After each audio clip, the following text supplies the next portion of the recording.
মুসলমানের সন্তান আল্লাহর আইনের কথা শুনলে, ইসলামী রাষ্ট্রের কথা শুনলে চুলকানি ওঠে। যারা আল্লাহর আইনের কথা বলে ওই আলেমদেরকে রাজাকার বলতে দ্বিধা করে না। তুমি যে আল্লাহকে সিজদা করছো, যার কাছে মাথা নত করছো, তার কথা তুমি মসজিদে মানবা, আদালতে কেন মানবে না? ওই আল্লাহকে তুমি মসজিদে মানবা, ওই আল্লাহকে তুমি সংসদ ভবনে কেন মানবে না?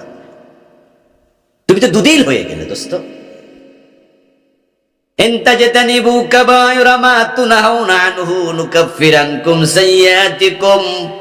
যদি তুমি কবিরা গুনাহ ছেড়ে দাও, আমি সগীরা মাফ করব, আমি তোমাকে জান্নাতে প্রবেশ করাবো। কিন্তু উল্টা পাল্টা চলো না, একটা গুনাহ তোমার জন্য বিপদ হতে পারে। রাসূলুল্লাহ যুদ্ধের ময়দানে আছেন, প্রচন্ড যুদ্ধ চলছিল। তখন একজন মুজাহিদ এসে রাসূলের কাছে খবর দেয়, ইয়া রাসূলুল্লাহি ফুলানুন কাদ উস্তুশহিদা। হে রাসূল, অমক নাম বলতেছে, অমক আজকের যুদ্ধে শহীদ হয়েছে। আল্লাহর হাবিব তার নাম শুনলেন, শুনে জবাব দিলেন, কাল্লা কাদ রাআইতুহু ফিন্নার বিআবাতিন কাদ গাল্লাহা। না, অসম্ভব। তুমি যার নাম বলে জানালে সে শহীদ হয়েছে, সে শহীদ হয় নাই, সে মারা গেছে, শহীদ হয় নাই, তার শাহাদাত কবুল হয় নাই। কারণ আমি নবী মুহাম্মদ তাকে জাহান্নামে দেখে এসেছি।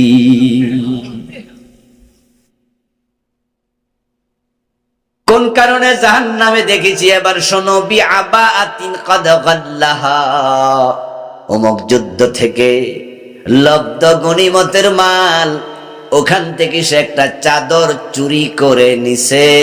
ওই গুনার কারণে আল্লাহ তারে দোজখে ফেলে দিছে। ওই চাদর চুরির গুনাহ থেকে সে তাওবা করে নাই, তাই তার যুদ্ধের মাঠের মৃত্যুটাও আল্লাহর কাছে শাহাদাতের মৃত্যু হিসাবে কবুল হয় নাই।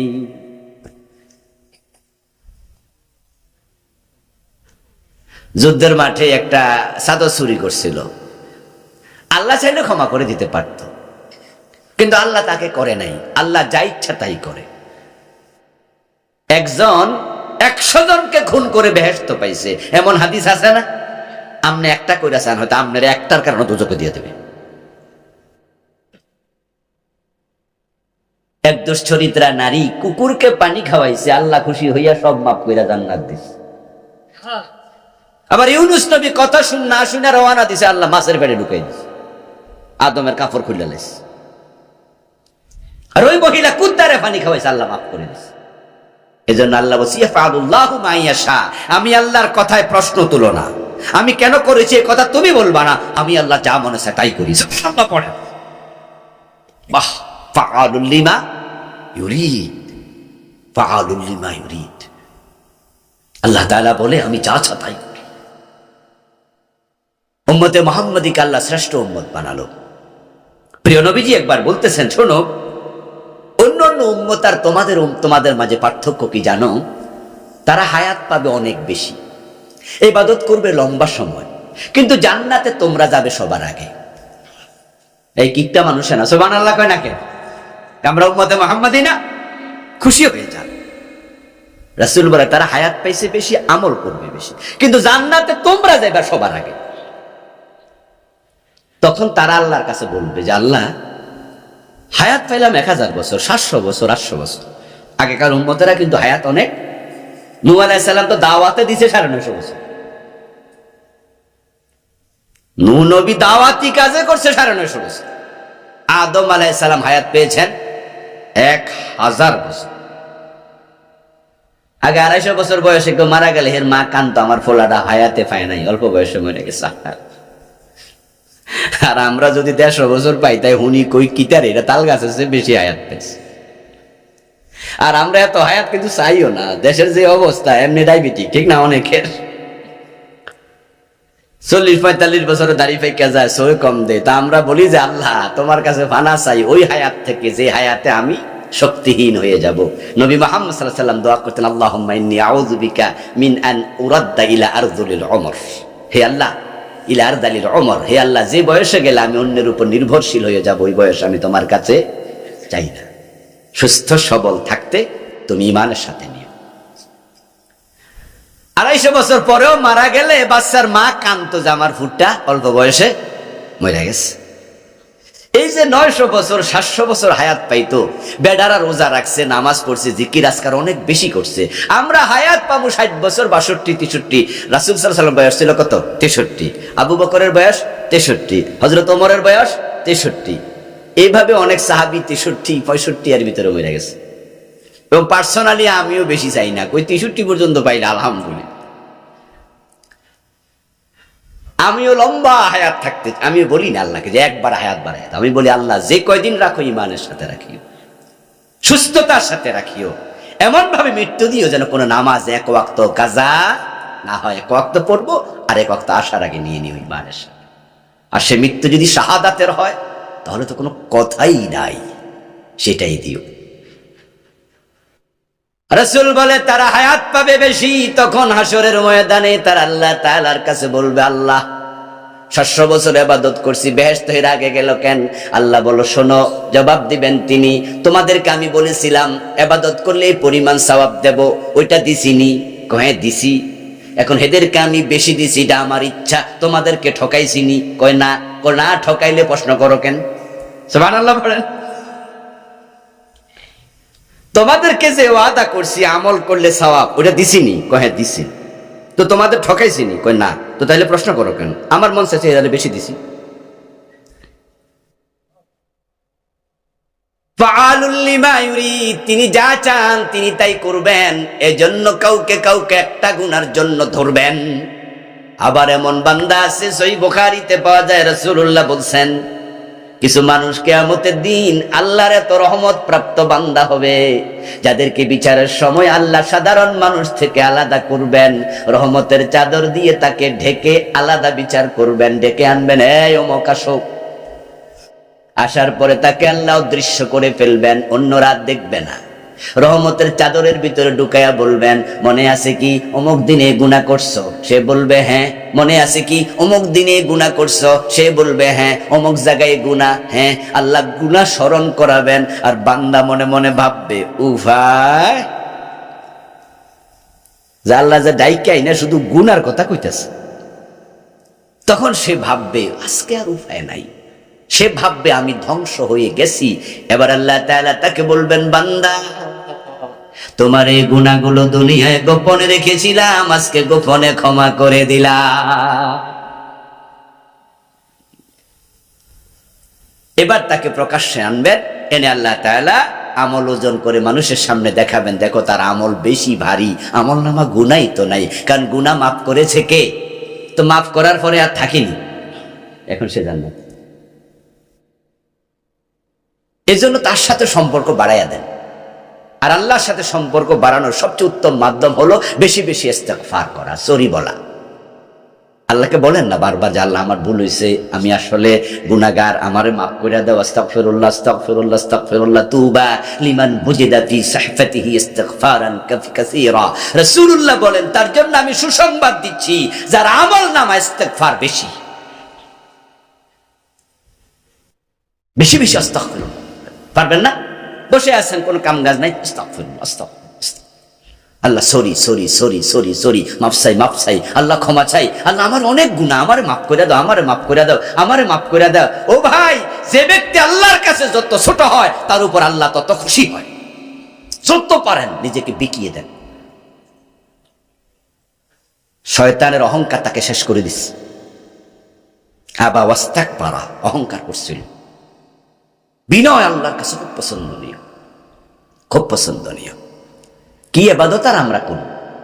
রাসূলুল্লাহ সাল্লাল্লাহু আলাইহি ওয়াসাল্লাম সালাম ফিরানোর পরে ফরজ নামাজে 3 বার ইস্তেগফার করতেন। কেন?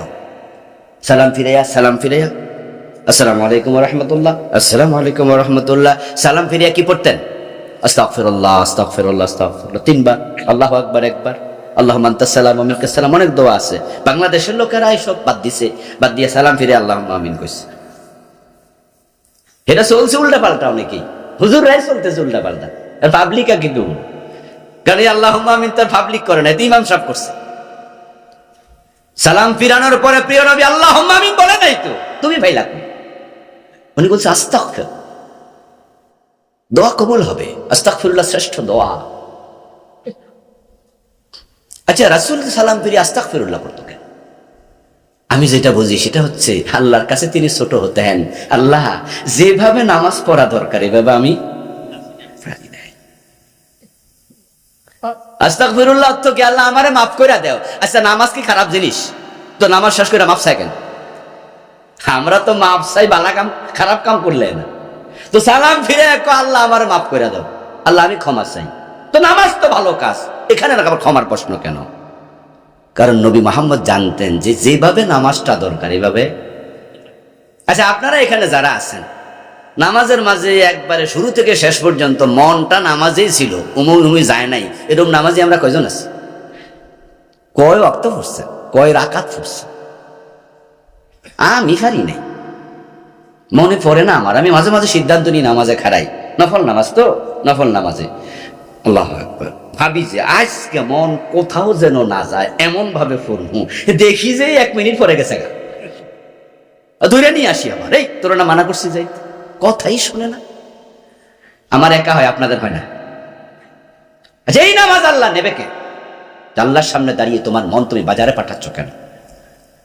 নামাজের বাহিরে মন যায় কেন তোমার? আমি আল্লাহর সামনে দাঁড়ানো, তো আমি আল্লাহকে সামনে রেখে, আচ্ছা আমি যদি আপনার কাছে যাই বা আপনি আমার কাছে আসেন, কাছাকাছি গিয়ে আমাকে বলেন হুজুর কেমন আছেন, আর আমি আপনার দিকে তাকাইলাম না, আরেকজনের সাথে গল্প করছি, আপনি শরম পাইবেন না? দূর, খারাপ মনে যাইকে। আর আমি যদি আপনার সামনে আগে যে বলি ভাই আপনার বাড়ি কই, কেমন আছেন, আপনি হুজুরের সাথে কথা কন, আমিও বলবো যে আপনার সাথে কথা বলা দরকার নাই। তো আল্লাহর সামনে দাঁড়াইয়া মন যখন আরেক জায়গায় যায়, আল্লাহ মাইন্ড করেন?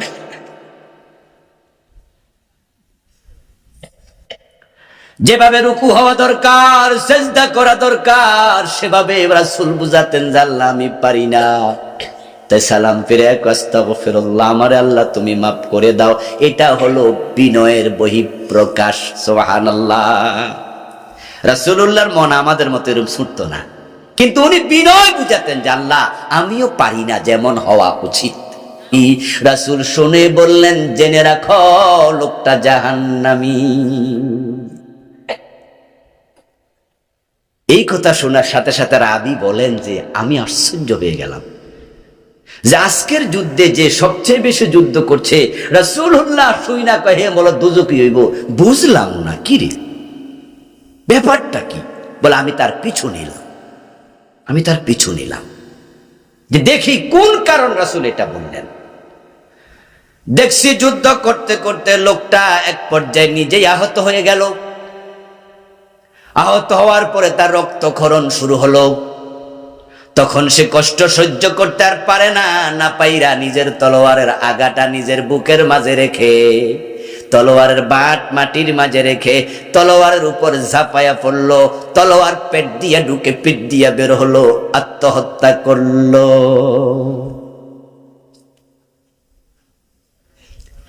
এই দৃশ্য দেখে আমি রাসূলুল্লাহ সাল্লাল্লাহু আলাইহি ওয়াসাল্লামের কাছে দৌড়াইয়া এসে বললাম, হে আল্লাহর নবী, আশহাদু ইন্নাকা লারাসূলুল্লাহ, আমি সাক্ষ্য দিচ্ছি আপনি নিশ্চয়ই আল্লাহর রাসূল। রাসূলুল্লাহ কয়, মিয়া তুমি তো এই কালেমা অনেক আগেই পড়ছো, আজকে আবার নতুন করে পড়ো কেন? বলে হুজুর এই কিছুক্ষণ আগের ঘটনা কইতাছি, আপনি যে বলছেন লোকটা জাহান্নামী, আমি তো নিজের চোখে দেখছি। কারণটা কি বুঝেছি, আপনি বানায়া বলেন নাই, এটা ছিল আল্লাহর পক্ষ থেকে ওহী। আপনি আসলে রাসূল না হয়তো ওহী আসতো। আপনাদের কাছে জিজ্ঞাসা করতে চাই, যে সাহাবী আত্মহত্যা করলো তার কয়টা কবিরা গুনাহ হয়েছে? আত্মহত্যা করলে কয়টা কবিরা গুনাহ হয়? একটাই হয়। আমরা আমাদের এলাকায় যখন কোনো মানুষের বিষ খাওয়ার খবর শুনি, আত্মহত্যার খবর শুনি, আমরাও আফসোস করে বলি লোকটা করলো কি, করলো কি, মরে গেল আত্মহত্যা করলো। আহারে হাজী সাহেব মানুষ, কামডা করলো কি, আহারে লোকটা তো নামাজি ছিল, ফাঁসিতে ঝুললো কেন? আফসোস আমরাও তো করি। আত্মহত্যা করা একটা কবিরা গুনাহ, ওর আমল নামায় আর কোনো কবিরা গুনাহ আছে কিনা আমরা জানি না। একটার খবর শুনে তার জন্য যদি আমরা আফসোস করি, আমার প্রশ্ন আপনার কাছে, তার একটা কবিরা গুনাহ আছে জেনে আফসোস করছেন, আপনার আমলনামায় কবিরা গুনাহ আছে কিনা? একটা না বেশি, তা নিজের জন্য আফসোস করবেন কবে?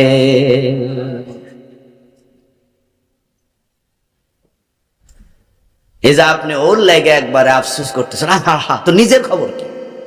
নিজের খবর কি? আল্লাহ তাআলা ভালো করে জানেন যে মানুষগুলো আসলে পারবে না, চাইবে সিরাতুল মুস্তাকিমের পথে চলতে পারবে না। মাঝে মাঝে শয়তান তাদেরকে ব্রেক ঘুরাইয়া উল্টা পাল্টা চালাইয়া দেবে, এটা আল্লাহ জানেন। এবং শয়তানকে আমাদের পিছনে থাকার ক্ষমতা তাকে দিছে কে? তো আল্লাহ তো জানে আমি দিছি, লাগাই দিছি। শয়তান আল্লাহর কাছে বলল যে আল্লাহ আমারে আপনি কিয়ামত পর্যন্ত হায়াত দেন। আল্লাহ যদি বলতো যে না তোরে আমি ইব্রাহিম নবী পর্যন্ত দিলাম, এরপরে মইরা যাবি, তাহলে আমরা কিন্তু বেঁচে যাইতাম। হেরে কিয়ামত পর্যন্ত হায়াত দিয়ে আমাদের পিছনে দিল একবারে শক্ত করে দাঁড় করাইয়া। তারপরে এই যে শয়তান, এখানে আমরা যারা বসে আছি আমাদের সাথে কি এই মুহূর্তে শয়তান নেই? নবীজি মুহাম্মদ বলছে সবার সাথে আছে, আমি নবী আমার সাথেও আছে, তবে ফাইন্নাহু আসলামা বি, আমার সাথে যে শয়তানটা আছে এটা আমার হাতে মুসলমান হয়ে গেছে। আচ্ছা আমাদের গুলা কি হয়েছিল? আচ্ছা হেরে দেখছেন কয়জন আজ পর্যন্ত? তাকে আল্লাহ এমন ক্ষমতা দিছে, সে আপনাকে দেখে আপনি তাকে দেখেন না। ইন্না শাইতানা ইয়াজরি মিনান নাসি মাজরাদ দাম, সে আপনার দেহের রক্তের সাথে সাথে ঘুরতে পারে, এমন ক্ষমতা আল্লাহ তারে দিছে। তারপর দিয়েছে আপনার নাফসানিয়াত, আপনার ভিতরে আছে কাম, ক্রোধ, হিংসা, লোভ, মেজাজ, এগুলো সৃষ্টিগতভাবে আল্লাহ দিয়া দিছে। ওই মেজাজের কারণেই তো বউ তালাক দেওয়ার সময় হুঁশ থাকে না। তালাক দে ততক্ষণ মেজাজ আছে, এবং শুধু বউরে তালাক দেয় না, সামনে বাধা দিলে হেরেও দেয়। বুঝলেন? রাগ করে বউরে তালাক দিছে, সাথে ভাবি কয় এই তুই কি করলি, তোরেও তালাক, যা। পরের বউরে সো তালাক দিয়া দেয়। পরে আইসা হুজুরের কাছে কয় হুজুর মেজাজটা বেশি ভালো ছিল না, পেস্ত লাগাইছো মেজাজ দিয়া। এই যে একজন আরেকজনের মাথা বাইরিয়া ফাটায় এলায়, শান্তা মাথা না মেজাজের মাথা। যে মেজাজ কি বাজার থেকে কিনে আনছি কেউ আমরা? এটা আল্লাহ আপনারে বানানোর সময় ঢুকাই দিছে। এটাকে বলে জিবিল্লি ফিতরাতি খালকি। এই জন্য 3 মাস বয়স 2 মাস বয়সের বাচ্চা কোলে লই আপনি চুমো দিয়েন, দেখবেন মুস্কি হাসবে, চোখ বড় করে তাকায়েন, হে আপনার আগে কান্দা দিব, কান্দা দিয়া বুঝায় মেজাজ তোমার একা না আমারও। এজন্য পেটে ক্ষুধা লাগলে কাঁদে, প্রথমে কাঁদার দেখবেন যে ডিজাইনটা ছোট, ওয়াও পাও এরম দেখবে যে দেয় না, মা আইয়ে না দুধ খাওয়াইতে, কাঁদার ডিগ্রি বাড়াইতে বাড়াইতে এক পর্যায়ে এমন বাড়ানি বাড়ায়, মা রান্না বান্না রাইখা কোলে লয়, কোলে লওয়ার পর এমনি খায়, তাও খায় না। বাবারে সোনারে আদর কইরা বুক লাগায়, তখন এবার কয় এবার ঠিক আছে, মেজাজ দেখাই বা আমিও আছি। আচ্ছা 3 মাস বয়সী বাচ্চা পাইলো কই মেজাজ? এই মেজাজ দিছে কে? লোভ দিছে কে? হিংসা দিছে কে? এগুলোর কারণে মানুষ পরাজিত হবে, শয়তানের কারণে হবে, আল্লাহ জানে। এই জন্য আল্লাহ আবার একটা তাওবার দরজা বানাইছে। সুবহানাল্লাহ। আত-তাইবু মিনাদ যামবি কামান লা যামবা লাহ।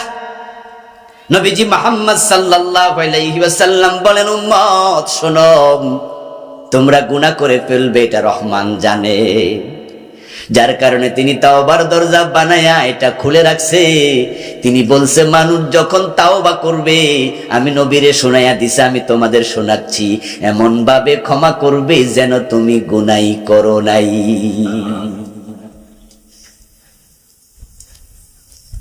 ও বান্দা তোমরা তওবা করো, লা তাকনাতু মির রাহমাতিল্লাহ, ইন্নাল্লাহা ইয়াগফিরুয যুনুবা জামিয়া।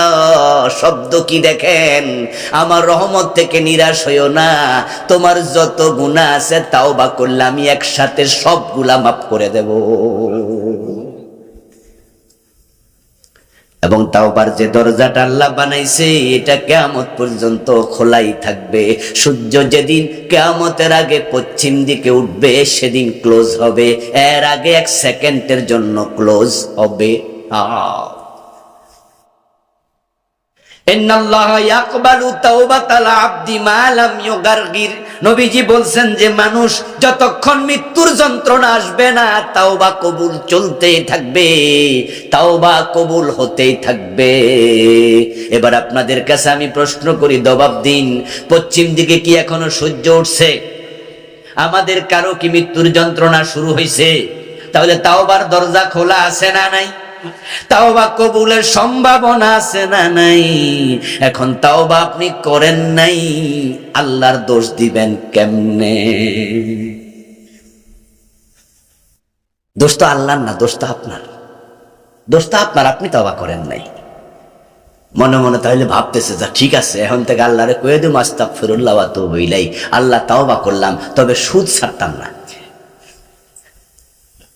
বাংলাদেশের লোকেরা কিন্তু এটাই করে, মুখে আল্লাহরে কয় আল্লাহ তাওবা করছি, তওবা করছি, তওবা করছি। আল্লাহকে ঘোষ ছাড়ছো নি? কয় না, এটা ছাড়ি নাই, ওইটা খাইতেছে। এটার নাম তাওবা।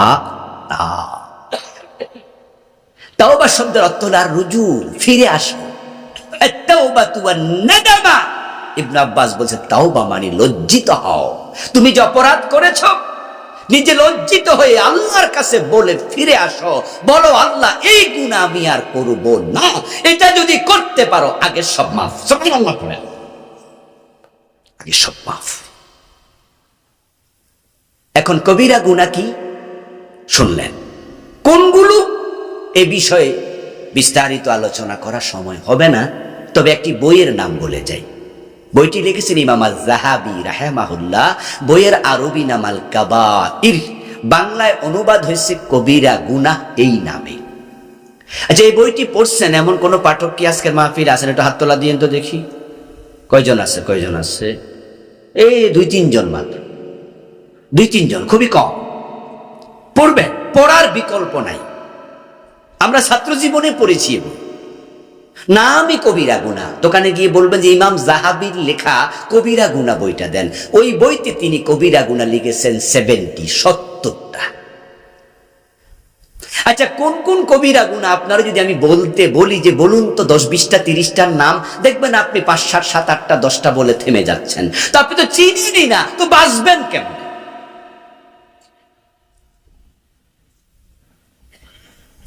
ও দোস্ত চা দোকানের সামনে বসে আছে,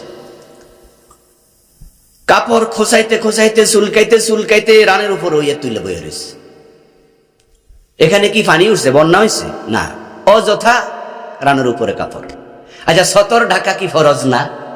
তো ফরজ তরক করা কি কবিরা গুনাহ না? এই লোকটা অযথা কবিরা গুনাহ করতেছে। আশ্চর্য, প্রয়োজন ছিল। মায়ের সামনে ছেলে কাপড় রানের গোড়ায় বেঁধে তারপর নারিকেল গাছে ওঠে, মা তাকায় আছে, ছেলে কবিরা গুনাহ করতেছে। ক্ষেতের মাঝে কাজ করতেছে, হাল চাষ করছে, অযথা লুঙ্গিটা রানের গোড়ায় বাঁধা রাখছে। কিছু লোক আছে না, মাথায় টুপি আছে কিন্তু লুঙ্গি রানের গোড়ায়। অযথা কবিরা গুনাহ করছে, সে জানে না এটা কবিরা গুনাহ, বুঝে নাই। না বুঝে বিষ খাইলে মানুষ মরে না, না জানলে কি হয়েছে, কবিরা গুনাহ হচ্ছে। আমার দোস্ত, কবিরা গুনাহ হয়ে যায় হাসতে খেলতে। আজকের মাহফিলও আছেন, টাকনু গিনার নিচে কাপড় পরে বসে আছেন, টাকনুর নিচে কাপড় পরা কবিরা গুনাহ। আমার নবীজি বলছেন মাসবালা মিনাল কাবাইনে মিনাল ইজারে ফিন্নার। যে ব্যক্তি টাকনুর নিচে কাপড় ঝুলাবে সে জাহান্নামী হবে। আচ্ছা, টাকনুর নিচে ফ্যান পড়লে কি বেতন বাড়ে? টাকনুর নিচে ফ্যান পড়লে আপনি কি কি আধুনিক কিছু হয়েছেন? আশ্চর্য মানুষ বিনা প্রয়োজনে লুঙ্গিটা ঝুলাইতেছে, নিজের ফ্যানটা নিচে নামাইয়া দিছে। আজকের মাহফিলও আছে, হ্যাঁ, মসজিদে গেলে দেখি টাইনা তুল্লা নামাজ পড়ে আবার খুলে দেয়। তো মসজিদে গেলে আপনি মানলেন ইসলাম, মসজিদের বাহিরে মানবেন না? আমার বন্ধু, কবিরা গুনাহগুলোর জন্য বইটা পড়বেন, ইমাম আয-যাহাবীর লেখা আল কাবায়ের, কবিরা গুনাহ। এখন আমি কয়েকটা কবিরা গুনার তালিকা বলতেছি, শুনতে থাকেন। 1 নাম্বার কুফর, কবিরা গুনাহ। এগুলো জঘন্য কবিরা গুনাহ। এ নিয়ে আমি বই লিখছি, আলহামদুলিল্লাহ। আমার লিখা এই বইতে আমি 56টা কুফর লিখছি। কুফর একটা কবিরা গুনাহ কুফর। কুফর কি সেটা লিখছি 56টা, যেগুলো বাংলাদেশে চলমান আছে। কাদিয়ানি নবী মুহাম্মদকে শেষ নবী মানে না, তারা কাফের না? কুফরি করলে কাফের, ঈমানই শেষ। আমি বলছি যে আল্লাহর আইনে দেশ চলবে, সমাজ চলবে। আপনি বলছেন যে না, যেমনে চলছে চলুক না, কাফের। ওমান লাম ইয়াহকুম বিমা আনজালাল্লাহ ফাউলাইকা হুমুল কাফিরুন। আল্লাহ বলে, আমি যে কোরআন নাজিল করেছি, আমার কোরআন দিয়ে ফয়সালা করবা না, বিচার করবা না, তুমি কি? 56টা কুফরি লিখছি, পড়বেন কুফরি। শিরিক করা এটা কবিরা গুনাহ। ইন্না শিরকা লা যুলমুন আযীম। এটা ছোট মোটো গুনাহ না, এটা কবিরা শব্দের অর্থ হইতে বড়। শিরিক হলো বড় গুনার মাঝে বড়, এগুলাকে বলা হয় আকবারুল কাবাইর। হাদিসের পরিভাষা যে বড়র মাঝে বড়। আমি শিরিক নিয়ে এই বই লিখছি, এতে 29টা লিখছি বাংলাদেশে চলমান শিরিক। হুজুর মানুষ মাহফিলে এসে শিরিকের প্রচার করে, এমন বক্তা বাংলাদেশে আছে, মাহফিলে এসে লোকজনকে মুশরিক বানায়া উনিও শেষ, লোকজনও শেষ। হুজুর কইতাছে আল্লাহর ধন রাসূলকে দিয়া আল্লাহ গেছে গায়েব হইয়া। আল্লাহর ধন রাসূলকে দিয়ে আল্লাহ গায়েব হয়ে গেছে, আবার রাসূলের ধন খাজা লইয়া শুইয়া আছে আজমিরে, কেউ ফিরে না খালি হাতে খাজা বাবার দরবারে। এমন গান গাওয়ার হুজুর আছে কিনা? নাম আমি বললাম না, আপনারা নাম জানেন। যে আলেম মানুষ এসে মানুষকে জান্নাতের পথ দেখাবে, আল্লাহর কাছে চাইতে শিখাবে, আর উনি কয় খাজা বাবার কাছে কেউ চাইলে নাকি ফিরে না। খাজা মাইনুদ্দিন চিশতি রাহমাতুল্লাহি আলাইহি, উনি মরে গেছে, কবরে চলে গেছে। মানুষ যখন মরে যায় নিজের গায়ের জামা খুলতে পারে না, তাই অন্য খুলে তারপরে তাকে নতুন কাপড় পরায়। মানুষ যখন মরে যায় নিজের গোসল নিজে দিতে পারে না, অন্যজন গোসল দেয়। মানুষ যখন মরে যায় লাশ পড়ে থাকে, মাসি মশা তাড়াতে পারে না, নিজের কবরে নামতে পারে না, আরেকজন কবরে নামায়। আর তুমি বলছো তার কাছে চাওয়া যাবে, ও কি দেবে? নিজের মশাই তো তাড়াইতে পারে না। আপনাদের কিশোরগঞ্জে সবচেয়ে বড় হুজুর যদি মারা যায়, যাইয়া দেখবেন যে উনি এমনি ফইরে আছে। আপনি যে কবেন হুজুর মরা লাশ কথা কইব, বুঝবো, শুনবো, তো ব্যাককল যাইয়া কয় হুজুর আমার ফোলা দেন, এবার ফোলা দিব, নিজে তো হিয়ারিস। মাইনুদ্দিন চিশতি রাহমাতুল্লাহ আলাইহিকে খাজা বাবা বলে ওরা, বলো উনার কাছে গিয়ে বলে আমার চাকরি দেন, আমার ছেলে দেন, মেয়ে দেন। উনি ছিলেন সৌদি আরবের মানুষ, আরবের মানুষের ভাষা কি বাংলা ছিল না আরবি ছিল? যে দিল্লিতে, যে আপনার ভারতে উনি ছিলেন, সেখানকার মানুষের ভাষা উর্দু, তো হয়তো উর্দু তিনি কিছু বোঝে, না হয় উনি আরব দেশের মানুষ। তো তুমি যে বাংলাতে কইলা হুজুর আমার একটা ফোলা দেন, ভাষা বুঝিনি, তো কি কইলা? কার কাছে কি চাই? আর বক্তা শিখাচ্ছে উনার কাছে গেলে সব পাওয়া যায়, খালি হাতে ফিরে না। শিরিক চিনবেন, জানবেন। 29টা লিখেছি বইতে, আমার গাড়িতে বইগুলো আছে, ওই যে গাড়ির সামনে আছে, যাওয়ার সময় নিয়ে যাবেন। ছোট বই কিন্তু খুব উপকারী। 3 নাম্বার কবিরা গুনাহ, সেটা হচ্ছে নিফাক। যে ব্যক্তির কলবে নিফাক আছে সে জাহান্নামে সবার নিচে থাকবে। নেফাক নিয়ে আলাদা লিখেছি, এর মাঝে 28টা চিহ্ন লিখেছি কোরআন হাদিস থেকে। বাংলাদেশের লোকেরা 3টা জানে। কথা বললে মিথ্যা বলবে, ওয়াদা করলে খেলাপ করবে, আমানত দিলে খেয়ানত করবে। এগুলো ছোট নেফাক, এগুলো নেফাকে আমলি, এতে ঈমান যায় না। কিন্তু কিছু নেফাক আছে ঈমান চলে যায়, সেগুলো জানতেই হবে। 4 নাম্বার নাস্তিকতা, এটা কুফর। যেমন তসলিমা নাসরিন, এটা কুফরের একটা অংশ, এটাও কবিরা গুনাহ। হে কয় আল্লাহ নাকি নাই, নাউজুবিল্লাহ। ওই পাগল লইয়া কথা কইয়া লাভ নাই। কারণ আমি বলি যারা নাস্তিক তারা বড় হতভাগা। কারণ এই দুনিয়ার কত রিক্সাওয়ালা, কত ঠেলাওয়ালা, কত দিনমজুর, কত কুলি, কত গরিব মানুষ, তারা আল্লাহর ইবাদত করে, আল্লাহকে সকাল বিকাল ডাকে, নৌকার মাঝে নামাজ পড়ে, খেতের আইলে গামছা বিছায়া নামাজ পড়ে। আর তুই ডাক্তার ইঞ্জিনিয়ার হইয়া তুই আল্লাহকে নাই বললি, তোর কপাল কত পোড়া। Concede is nothing.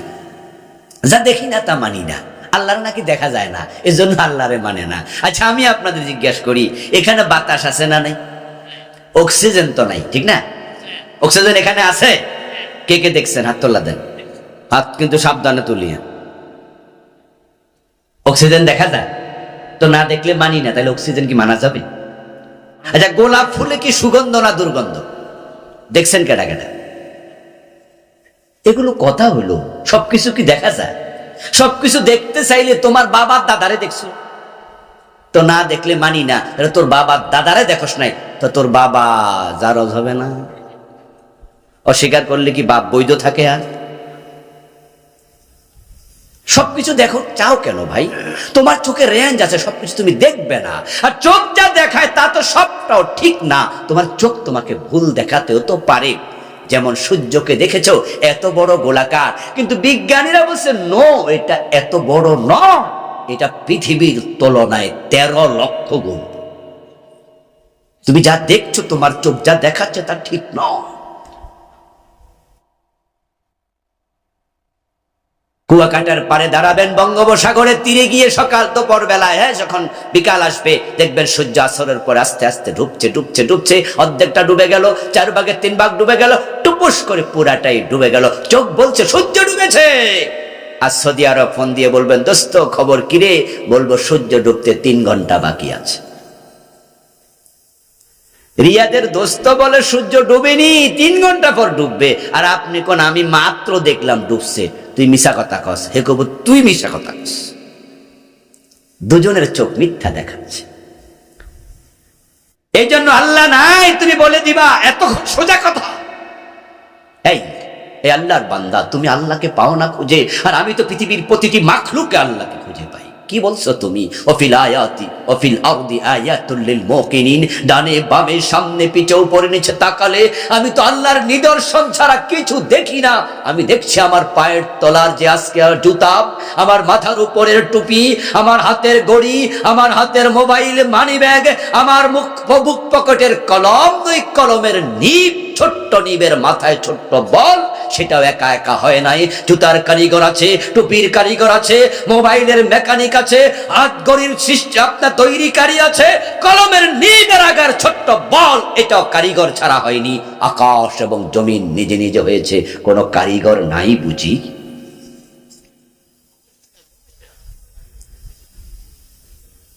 পিতামাতার অবাধ্য হওয়া কবিরা গুনাহ, আত্মহত্যা কবিরা গুনাহ, হারাম খাওয়া কবিরা গুনাহ, নামাজ সারা কবিরা গুনাহ, মিথ্যা বলা কবিরা গুনাহ, গীবত করা কবিরা গুনাহ, জেনা কবিরা গুনাহ, চুরি করা কবিরা গুনাহ, অহংকার কবিরা গুনাহ, জুলুম কবিরা গুনাহ, খেদা কবিরা গুনাহ। 70টা লিখেছে ইমাম যাহাবি, জানবেন পড়বেন। কবিরা গুনাহ থেকে তাওবা করবেন, আজ থেকে সিদ্ধান্ত নেবেন হারাম আছে যেখানে, আমরা নাই সেখানে।